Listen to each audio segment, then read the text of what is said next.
26-14, the Saints beat the G-Men there in the Dome. And there were a lot of notables there. It was very nice to see Kellen Moore get his first win as a head coach. It was nice to see Spencer Rattler get his first win as starting quarterback of the Saints after an 0-for-10 start. That was the first win overall for the Saints since December the 8th, incidentally, at the Giants. It was the first win in the Superdome since November 17th of last year against Cleveland. And maybe most improbably, that was the first win by a Saints quarterback draft pick since Danny Wuerffel in 1998. The last time a quarterback drafted by the New Orleans Saints won a football game. Danny Wuerffel in 1998, Spencer Rattler, 2025. Incredible. I got some observations about the game itself I'd like to dive into. It's hard to start anywhere other than the defense turning the Giants over on 5 consecutive possessions. You want to win football games in the NFL? Turn your opponent over 5 times successfully. That will, successively, I should say. That'll do it an awful lot of the time. After Giants went touchdown, they went punt, fumble, return for a touchdown, interception. Then they turned it over on downs to end the game. And maybe most importantly, with all the turnovers, is the fact that it was some of your young guys. Now, the super important one was Demario Davis with the strip. But you had Brian Brzee with a forced fumble. You had, obviously, Jordan Howden with the scoop and score. You had Jonas Sanker with a fumble recovery as well. And you had Kool-Aid McKinstry with 2 interceptions. One of the things we've sort of consistently said throughout this preseason and into the first month of this season is I'm less concerned with the wins and losses and what that looks like, because if we're being perfectly honest, the wins are going to be few and far between for this New Orleans Saints team. I'm more interested in seeing this team continue to grow and develop its young talent. And that is, I think, paramount.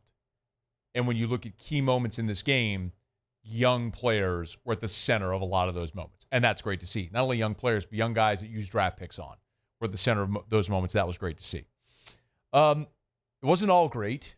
You did have some issues, and special teams continues to be really a bit of a bugaboo on this team. And remember, Darren Rizzi was the special teams guru forever for the Saints. They were quite good on special teams for a long time. Rizzi was your interim coach. Obviously wasn't retained. They promoted Phil Galliano, and that's been a disaster. The opening kickoff, you were down at the 9-yard line. The second kickoff, Velus Jones took the knee going into the end zone, so the ball came out to the 20. Kendre Miller returned one out to the 16. I mean, your starting field position was atrocious because you kept getting punked on special teams. You had a 32-yard punt in the fourth quarter where you chose not to go for it on a 4th and 1, up 2 scores, which was the right call, by the way. You don't want to miss and give them a short field the opportunity to get back in it. You want to make them drive the length of the field. When they keep turning the ball over, and they hadn't scored since the first quarter. And you shank a 32-yard punt. You missed 2 field goals, which Blake Grupe now is 10 of 15 on the season. How he's still employed today, I don't know. That's the harsh reality. You can like him because of the funny story about him looking young and the security thinking that he was a fan, not realizing he was a player. All that's fine and good, and that he was great in camp. He's at 66% on the season. NFL kickers, you want to be north of 80%. He's at 66. He's 10 of 15. He's missed 5 kicks. He missed 2 yesterday. You played 5 games. He's missed 5 kicks. Like, you can't miss on an average of 1 a game. And he's doing that right now, which is atrocious. It's costing you. It cost you an opportunity to win the first 2 weeks. And you do have some other mistakes that are continuing. Listen, Rashid Shaheed had an offside penalty. Alvin Kamara had a terrible drop when you're trying to drive for a touchdown. You had a 1st and goal at the 7-yard line, and Torricelli-Simpkins false started, and you ended up kicking a field goal because you got behind the sticks. You had the 2 missed field goals that I mentioned. So it's far from perfect. And that's obviously why this isn't a very good team. But you can see them making progress, and it's kind of like, you'll get this visual as I explain it. You know, like sometimes in cartoons, there's a leak in a wall, and so you use their finger to sort of plug the leak, and then another leak sprouts in another spot. And so then you try to plug that one, and another leak sprouts in another. That's kind of the Saints. They keep addressing these issues right now, moment by moment, one by one, but other issues are popping up. You still had, look, you thought a week ago you'd fix your penalty issue.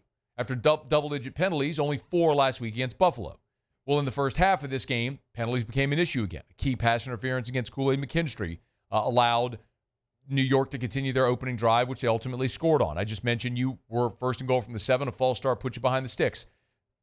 So you're still having some of those moments. But you're continuing to improve in other ways as well. The Saints are protecting the football. It was nice to put together drives in this ball game and to build a lead and to maintain it. So your defense pitched a shutout in the second half, which was great to see. So you are in areas improving, but you still have a lot of work to do. Kool-Aid McKinstry came away with 2 interceptions. And that's going to look good on the stat sheet, but if we're being completely candid, the first interception was a bad decision to catch that football. I mean, he didn't make a great play. It was a punt, effectively. And he caught it and went out of bounds at the 5-yard line, whereas if he knocks it down, you get the ball at the 40. And the one later in the game was just an atrocious throw. As Dart was trying to salvage something, he threw it over the middle. Acrobatic catch by McKinstry, but it wasn't like he was in great coverage.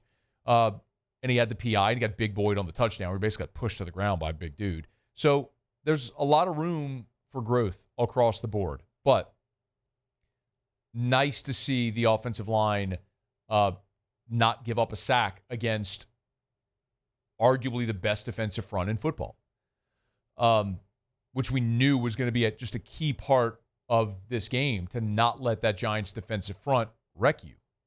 Kendre Miller looks reborn. He looks like a brand new player in this offense, as opposed to all of the issues they had in the Dennis Allen era, where Allen was saying, you can't make the team if you're in the training room. And there was so much angst there from both those sides. But you can continue to check boxes of things that are improving and players that are playing well that you can continue to build toward. So now the Saints will look forward to welcoming in the Giants. After beating the Giants, welcoming in the Patriots, who we talked about last week was one of the really intriguing teams in the NFL because they were 2-2, but their wins had come against Carolina and Miami. They lost to the Raiders and to Pittsburgh. So you wondered how good they were. Well, they went on Sunday Night Football to Buffalo and beat the Bills. Now the Patriots come to New Orleans. It's a great opportunity for the Saints. Try to piece together another win here, try to win back-to-back games, which is something that, obviously I don't know there's going to be many of those opportunities this year for these New Orleans Saints to do that. And when you look, at when the last time they won back-to-back games, you'd have to go,